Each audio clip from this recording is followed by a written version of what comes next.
Arquivos da Madrugada. Episódio 1. A Casa Sem Janelas.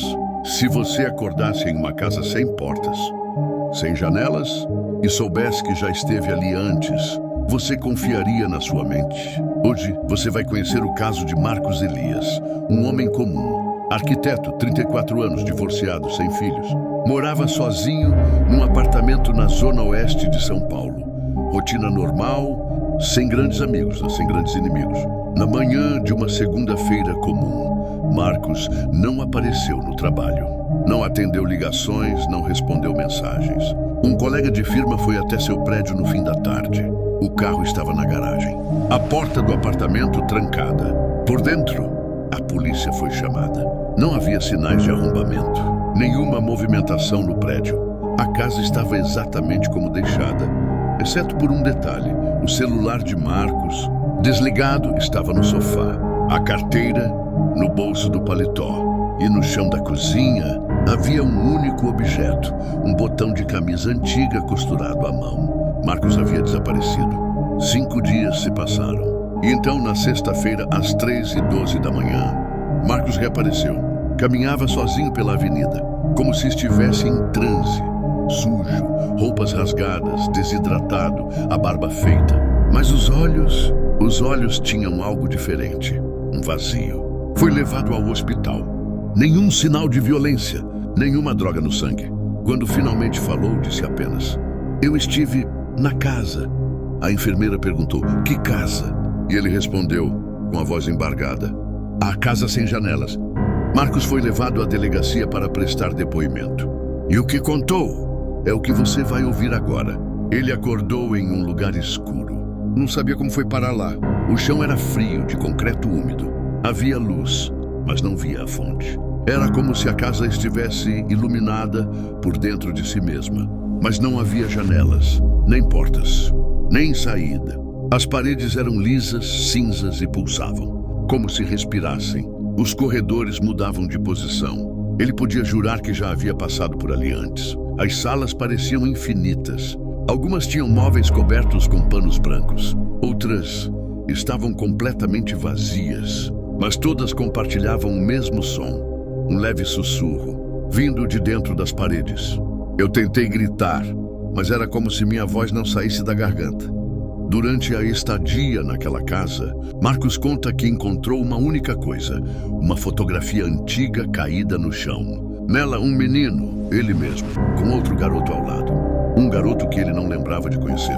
Mas eu senti que conhecia aquele rosto. Como se fosse meu. A polícia, claro, não acreditou. Pensaram em delírio, trauma, crise psicótica. Mas então algo curioso aconteceu. Uma senhora de 82 anos, moradora antiga do bairro, apareceu na delegacia. Ela viu Marcos pela TV e disse: "Esse menino, eu o conheço." Mas ele não se chamava Marcos. E ele tinha um irmão gêmeo. A mãe de Marcos estava morta há 10 anos. Mas seu diário pessoal foi localizado entre os pertences da família. E o que estava escrito ali mudou tudo. Marcos tinha sim um irmão, Mateus, gêmeo. Eles passaram as férias de 1996 em uma casa de campo alugada pela família. Uma casa isolada. No último dia, Mateus se afogou num poço do quintal. O corpo nunca foi encontrado. A casa foi demolida 2 anos depois, após ser denunciada por atividades incomuns. E mais, a tal fotografia descrita por Marcos estava ali guardada no diário. Era a mesma, o mesmo menino, o mesmo irmão. Marcos até então não lembrava de nada disso. A mente dele havia apagado completamente aquele trauma. Mas a história não para aí. Na noite seguinte ao depoimento, Marcos acordou em transe. Pegou uma folha em branco, um lápis e desenhou. Era a planta da casa. Corredores, salas, o local do poço, como se ele soubesse cada detalhe, como se tivesse morado ali. Um arquiteto desenhando algo que sua mente não deveria lembrar. A polícia cruzou o desenho com os arquivos antigos da prefeitura. O terreno existia, a casa também. E o mais assustador, era idêntica ao desenho de Marcos. O local, hoje, está abandonado. Um terreno baldio. A vegetação cobre tudo. Mas uma equipe foi enviada para investigar. No centro do terreno, enterrada sob uma laje rachada, havia uma caixa de madeira escura. Dentro dela, a mesma fotografia, mas com um detalhe novo. Agora os dois meninos estavam olhando diretamente para a câmera. E atrás da foto, uma inscrição à mão. A casa só existe para quem carrega o luto não resolvido. Na madrugada do dia seguinte, Marcos desapareceu de novo. Desta vez, sem deixar rastros. Nenhuma porta trancada, nenhuma janela quebrada, nada.